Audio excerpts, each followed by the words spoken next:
Bonjour, chers élèves, bienvenue dans notre classe virtuelle. Aujourd'hui, nous avons une séance de vocabulaire.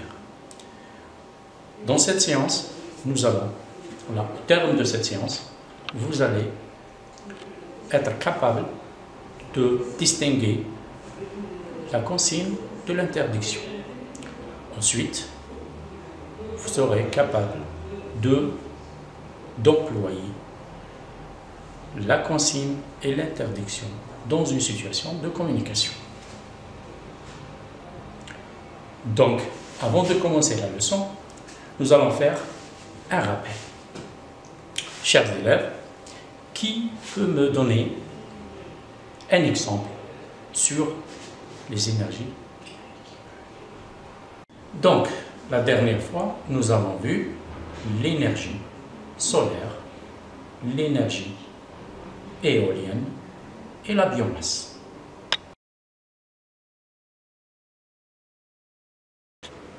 Pour entamer notre séance de vocabulaire aujourd'hui, nous allons explorer ensemble ce texte. Donc, on commence la lecture ensemble. La pollution de l'air.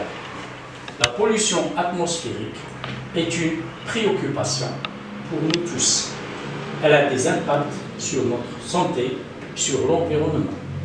Il existe des solutions pour améliorer la qualité de l'air et nous devons tous y contribuer. Nous pouvons par exemple adopter ces gestes éco-citoyens. Développons les énergies renouvelables, adoptons le vélo pour nos déplacements en ville, ne jetons pas nos déchets dans la rue, achetons des produits écologiques.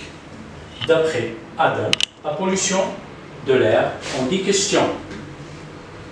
Adam est une agence d'énergie. Commence d'abord par poser quelques questions sur le thème du texte.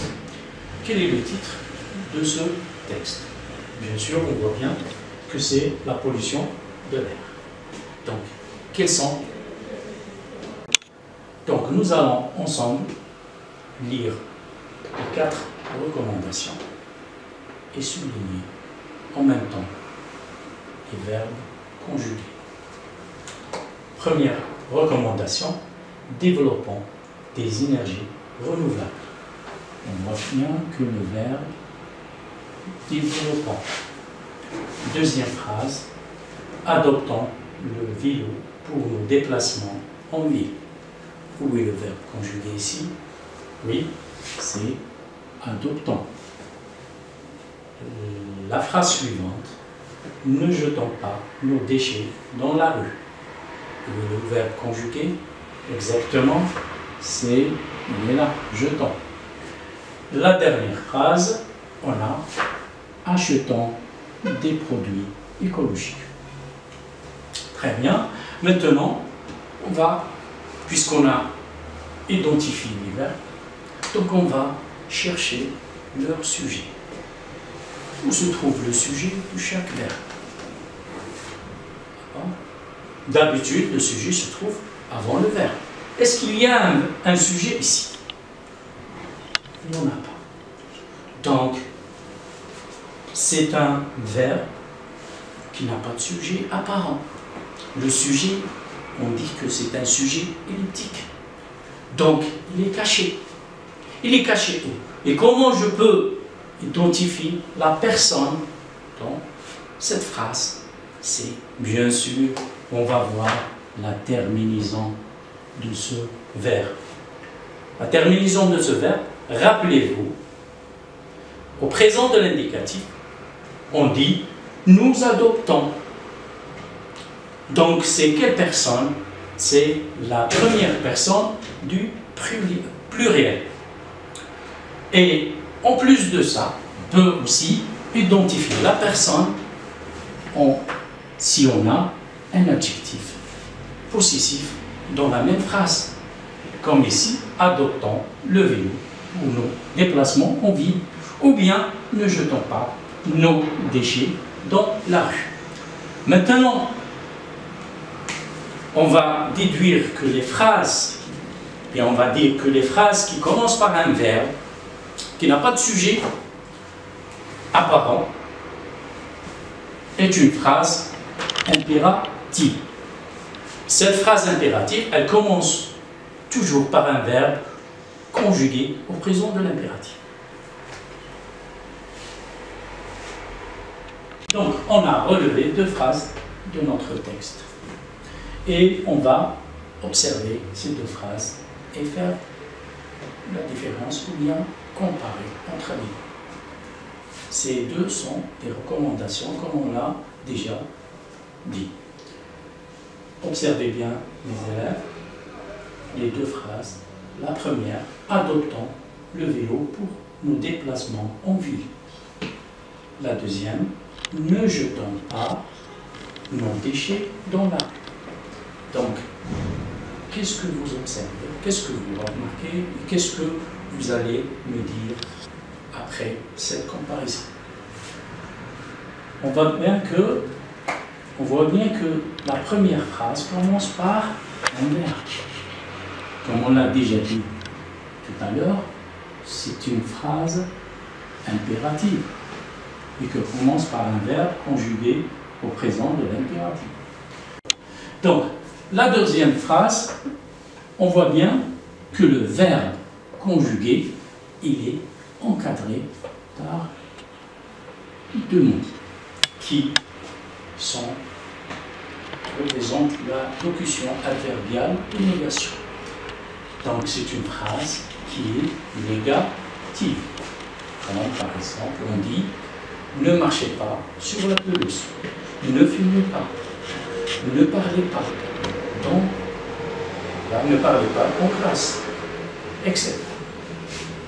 C'est une phrase à la forme négative. Donc, on peut dire que la phrase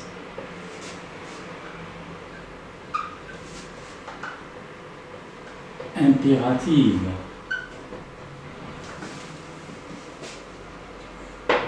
dans ce cas-là, à la forme négative, c'est une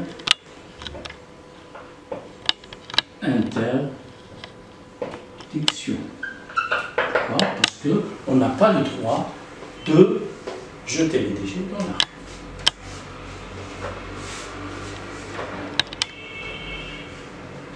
C'est une interdiction.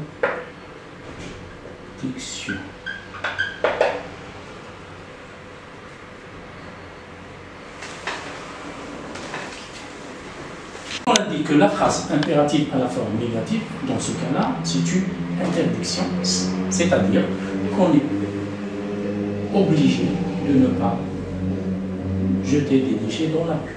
Il est interdit de jeter les déchets dans la rue. Il est interdit de marcher ou de piétiner l'herbe. Il est interdit de, par exemple, il est interdit de fumer. Il est interdit de circuler. Et là, il est interdit, strictement interdit, d'entrer dans cette zone. Donc, c'est ça, l'interdiction. Par contre, la phrase « adoptons le vélo pour nos déplacements en ville », on voit bien que c'est une phrase affirmative, il n'y a pas d'adverbe de négation, donc ici, on dit que c'est une consigne. Donc, la phrase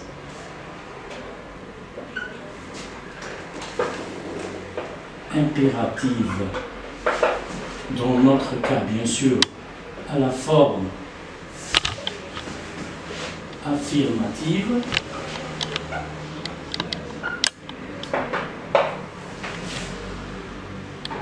est une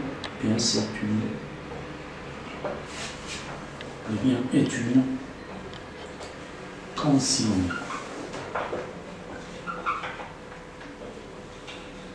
Donc, voilà la différence entre l'interdiction et la consigne. Donc, qu'est-ce qu'on a retenu de la leçon d'aujourd'hui? D'abord, les verbes employés dans la partie prescriptive de ce texte sont conjugués au présent de l'impératif. Deuxièmement, on utilise le mode impératif pour exprimer un conseil, une consigne ou une interdiction. En utilisant bien sûr avec l'interdiction et avec l'émotion adverbiale ne plus, ne jamais. Donnons deux exemples sur chaque exemple. D'abord, une consigne. Adoptons le vélo pour nos déplacements en ville. Une interdiction, ne jetons pas nos déchets dans la rue. On peut aussi donner d'autres exemples. Par exemple, exemple de conseil. Les médecins nous conseillent toujours, en nous disant, prenez soin de votre santé. Une consigne.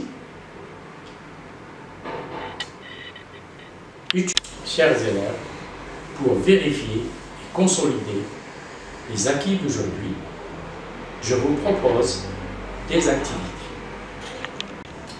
Chers élèves, commençons d'abord par la première activité, où il s'agit de classer des phrases dans un tableau, selon ce qu'exprime chaque phrase, en signe ou bien interdiction. Commençons par la première phrase. Préservons notre environnement en utilisant de plus en plus des énergies propres. Où on peut classer cette phrase? Regardons la forme de cette phrase. Est-ce que c'est une consigne ou bien une interdiction? Exactement, c'est une phrase où il n'y a pas de marque de négation, donc c'est une consigne. Donc, la première phrase, on va la placer dans cette colonne. Passons à la deuxième phrase maintenant. N'abandonnez jamais de bouteilles en verre ni de détritus dans une forêt. On observe bien que c'est une phrase négative. Avec la négation, l'adverbe de négation, ne jamais. Donc, comme on l'a vu dans la leçon d'aujourd'hui, c'est une interdiction. La troisième phrase maintenant, ne jette plus de déchets dans la mer. Idem, la même chose, ici, vous savez, ne plus. Donc c'est une phrase impérative, négative, donc c'est une interdiction.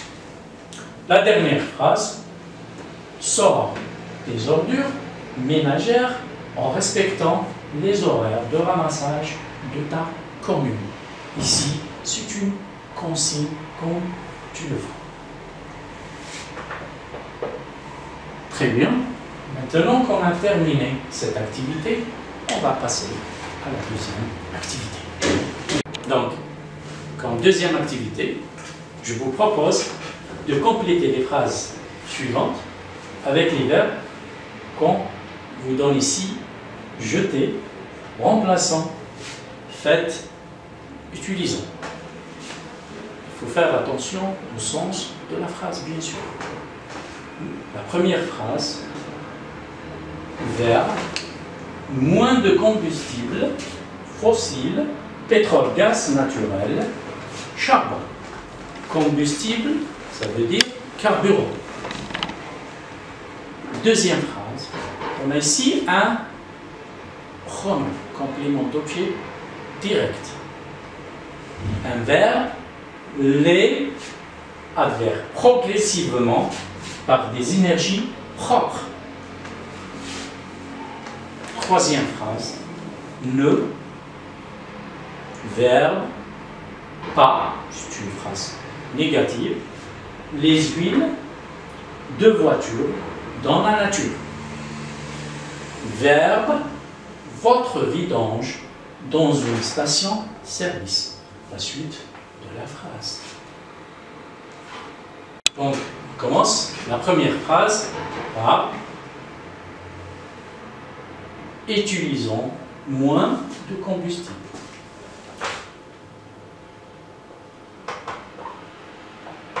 Utilisons moins de combustible fossile, pétrole, gaz naturel, charbon. Deuxième phrase.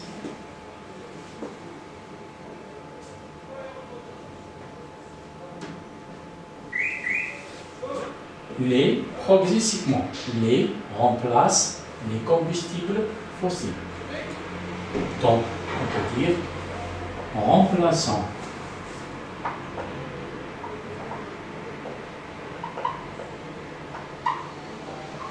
les progressivement par des énergies propres. Donc, on a le reste de verbes. Faites, c'est le verbe faire, jeter. Ne pas les huiles de voiture dans la nature.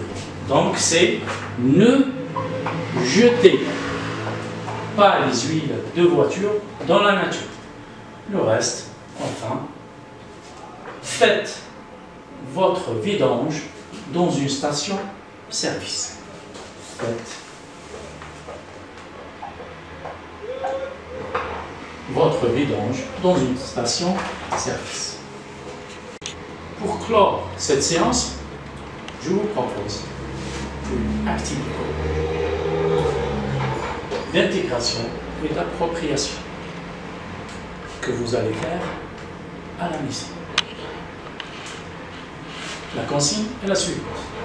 Produit deux phrases impératives incitant à la protection de l'environnement. Ces deux phrases vont exprimer une consigne et une interdiction. Merci, chers élèves, d'avoir été attentifs et je vous donne rendez-vous la séance prochaine.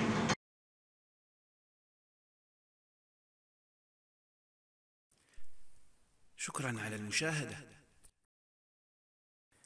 لا تنسوا الاشتراك في القناة، الضغط على الجرس، الإعجاب بالفيديو.